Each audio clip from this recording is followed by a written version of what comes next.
Hey, Welcome. to the red couch. How are you? Whatever you do, don't say red sofa. No, don't say red sofa. Sharalee doesn't like sofa, she likes couch. So welcome to the red couch. Welcome to the red couch. And we're in a great mood tonight. This is a great day in the Lord. We've had a Yeah. great time in the Lord today, and everything's good. And I got a new Bible. I was just wait a minute. Here's the thing. Well, that's the problem. Here's You the don't thing. tell me what you're going to say. Here's the thing. Well, that's number one. When we do the red couch, it is not scripted at all. We have no idea what the Lord is going to have us to say. None. We don't even know what we're going to say. No, we turn it on and we start talking and we see where it goes. Yes. And it's a great day for me today because I'm like on Sharalee's A list. Because Sharalee wanted a new Bible and she wanted a blue one. So I got online and I ordered her a Cambridge blue goatskin, Ooh, fabulous ESV Bible. so pretty. I just got one a couple of weeks ago that was a King James, just like it. Mine's black, and it's really, really, really nice. I'm just going to touch it a lot. So- Because it's so soft. So The I know pages that are soft. The leather is soft. It's so beautiful. But you know what? My very first Bible that I got when I was in first grade was blue, dark blue. And when Alan told me he was going to get me a Bible, he said, "What color do you want?" And I said, "You know what? I think I want a dark blue Bible." Because that was my very first Bible. And there was something a little nostalgic about that. I would have never thought about having a blue. And I told her, I'm not getting you a blue Bible, okay? I'll get you a black one. I'm not blue. Come on. But I was just teasing. I got her a blue one. Well, it's because I cried. It's really nice. No, I didn't cry. He didn't do any of that. He said, "Okay, you want a blue Bible? That's what we'll get." And you know, it's beautiful. But I know Sharalee. I should know her because I've been married to her forever, but I know Sharalee. But the funny thing was, when I met Sharalee and things were looking like, there might be something to this relationship, it may be going someplace, we went out to dinner one night and she told me the most important thing to her about a relationship. And she told me that she wants to be known. I did. And I That's said, true. known? So I said, what's that all about? Known. That is definitely a chick thing. I want to be known. Guys would never look at a girl and say, I want to be known. But Sharalee wants to be known. And so I thought about that a lot. And I spent the last 20 plus years trying to figure her out. And He's still getting to know me. yeah, I mean, I'm really getting to the point where I know her. And so. Well, wait a minute. Okay, I'm going to test you. How do I like my coffee? You like McDonald's coffee because they make the best, you think. Mm-hmm. And you like 5 creams and 3 Splenda. Got it. How do I like to eat my steak? What temperature? Medium rare. Right. What's my favorite flower? Roses. And How about lilies, or how about, I don't know. I told you what to say. No, I didn't know. We didn't know we were going to do the gardenias. Oh, gardenias, that's right, because they smell so good. Yeah. And do I like to be in sand or next to a pool? You don't like to be in sand at all. Right. You do not like the beach. You do not like sand. Jaws is at the beach. You don't That's want right. to go in the ocean. I like to look at the water. You're but afraid of Jaws, so well, you I just don't. want to be by the pool. I love water. I love the waves of the ocean. I love to look at the water. I'm enthralled by it. But I don't like the beach. I don't like sand. It gets in places that has no business being. Plus, So that's TMI. yeah, well. Look, here's okay. But anyway, The Lord just spoke to me. That's important. She wants to be known. And you know what? Touch your ears, because what I'm going to tell you is really, really important. All right? Jesus really wants to be known. yes, he does. I mean, he wants you to know him thoroughly and completely. He wants to be your everything. He wants to be... Your BFF. Exactly. Yeah. He wants to be in charge of your finance. He wants to be in charge of your kids. He wants to be in charge of your life. He wants to be the Lord of your job. He wants to be everything to you he wants to be. And you know, that reminds me because years ago, I don't know how many years ago it was, but years ago when I used to travel and do a lot of ministry, she traveled and sang all over the place.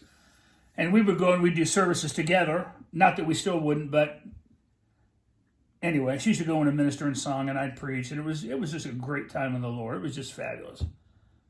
And I'm holding a meeting in Wilmington, North Carolina.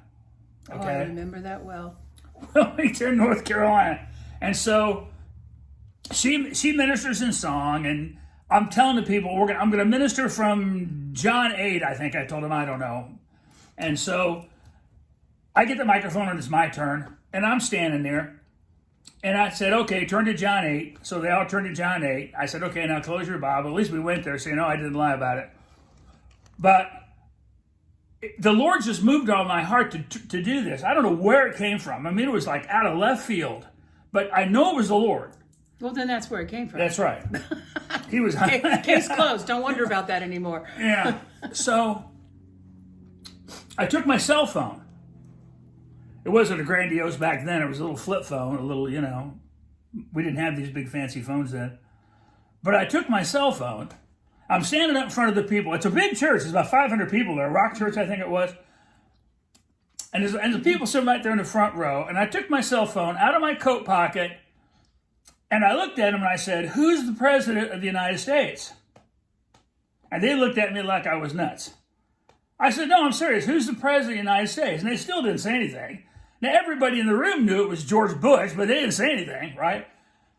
I said, no, I'm serious question. Who's the president of the United States? And finally, a lady in the front row, George Bush? Wow. You guys. Yeah, George Bush. And I said, that lady next, you concur? Yes, George Bush. I went all around the room. I asked them so many times, they were sick of me asking them who the president is. Everybody agrees it's George Bush, right? Are we all on the same page yet? Anybody think it's somebody else? You all think it's George Bush? Yeah. So then I took my cell phone, I went back to the first lady that said George Bush, and I handed her my phone, and I said, call him up. I said, call him up. She's got the phone in her hand. She's looking at me like I'm nuts. I'm call him up. I said, you can't call him up? She says, no. So I took the phone away from her. I gave it to another guy. I says, call him up. He couldn't call him up either. I gave that phone to 20 people. Call him up, call him up, call him up. Nobody could call him up. I says, you know what? You know why you can't call him up? And they said, why? I said, because you know who George Bush is, but you don't really know him. True. I said, there's some people somewhere I could hand them the phone. They could call him up. I said all that to make this point.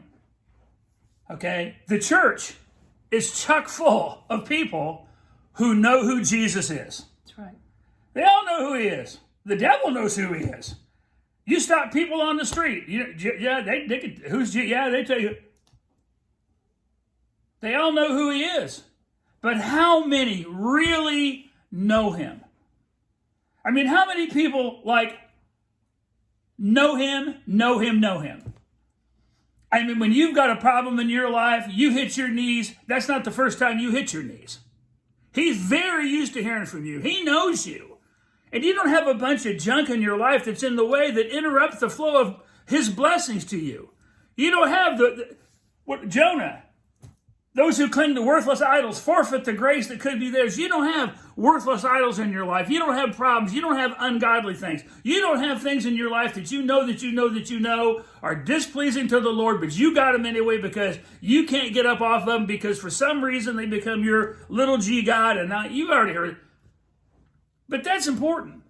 It is. See, one of these days you're going to stand before Jesus, and you know what? The Bible says he looked at some people and said, depart from me, you workers of iniquity, because what? I never knew you. Let me tell you something. When you're standing before Jesus, there's a lot of things you can hear when you're standing there, but you don't want to hear that. That is the truth. That's one thing you don't want to hear. You don't want to hear that you never took the time to spend time in prayer, that you never took the time to read his word, that you never took the time to fellowship and to speak his name and to lift him up. You don't want to hear that.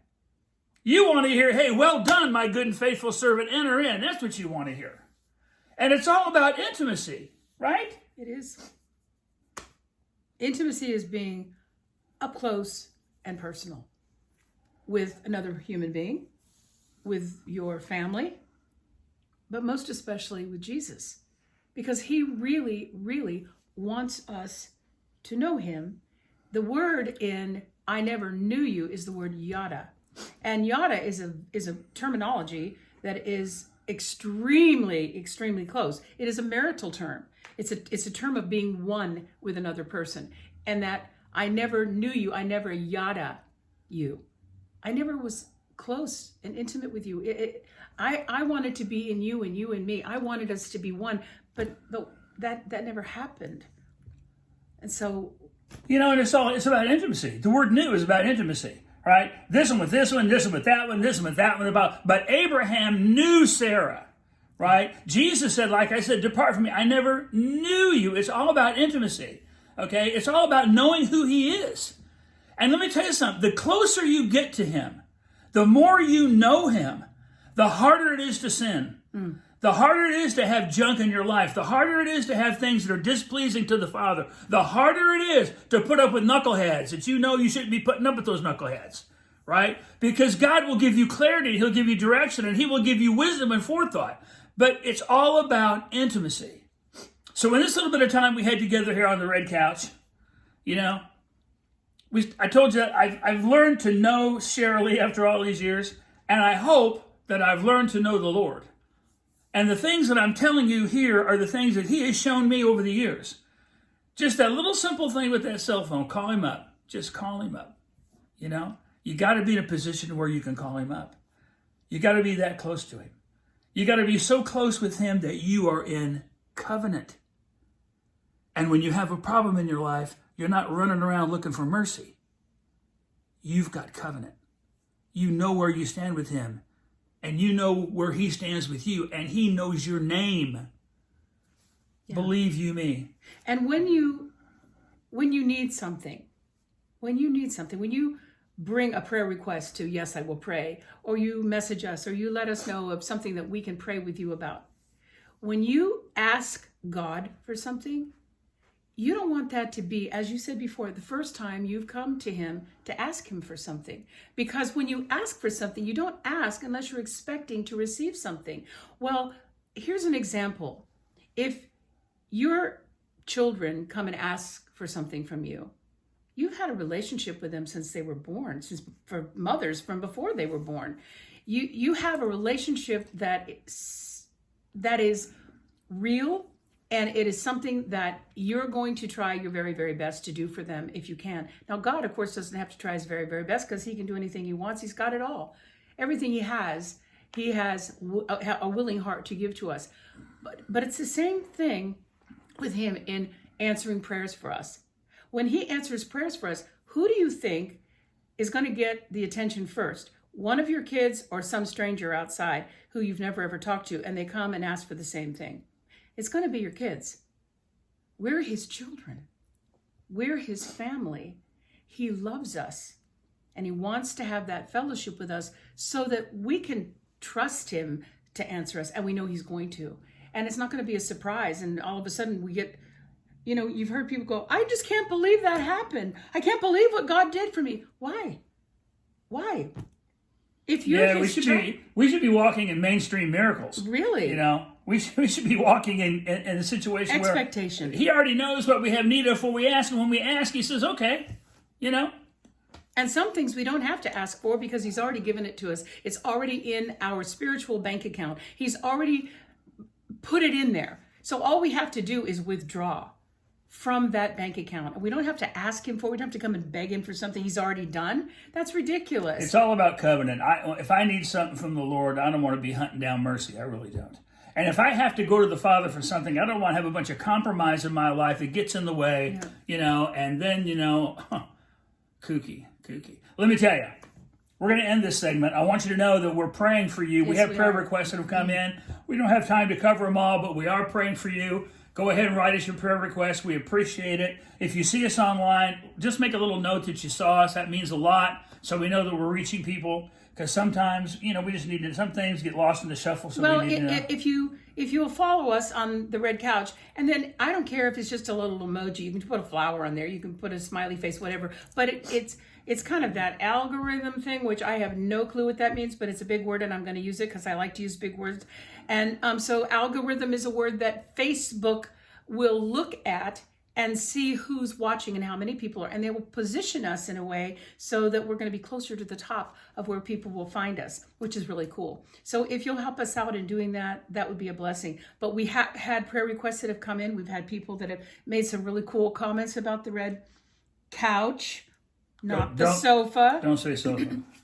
And that's really very encouraging to us because we just have stepped out in faith believing this is what God wanted us to do. And so to hear confirmation from you is really special, and we take it very seriously. All of this we take seriously. And Jesus loves you like crazy. He does. Like crazy. Like you can't even imagine how much he loves you. So and you know something? Her mother, Nanny, used to always say, Jesus is coming soon. He is coming soon. I don't know when he's coming. He even said, only the Father knows when I'm coming. But here's the deal. I know this. When he comes, when he does come, he knows his own. Don't think he doesn't, And that's positive and exciting. And I can't wait to see him. I wish he'd come tonight. That'd be good, wouldn't it? It would be. Anyway, we love y'all. Have a great night. And see you next time. yeah, check us on the Red Couch. Couch. Yeah. Bye. Love you, Sharalee.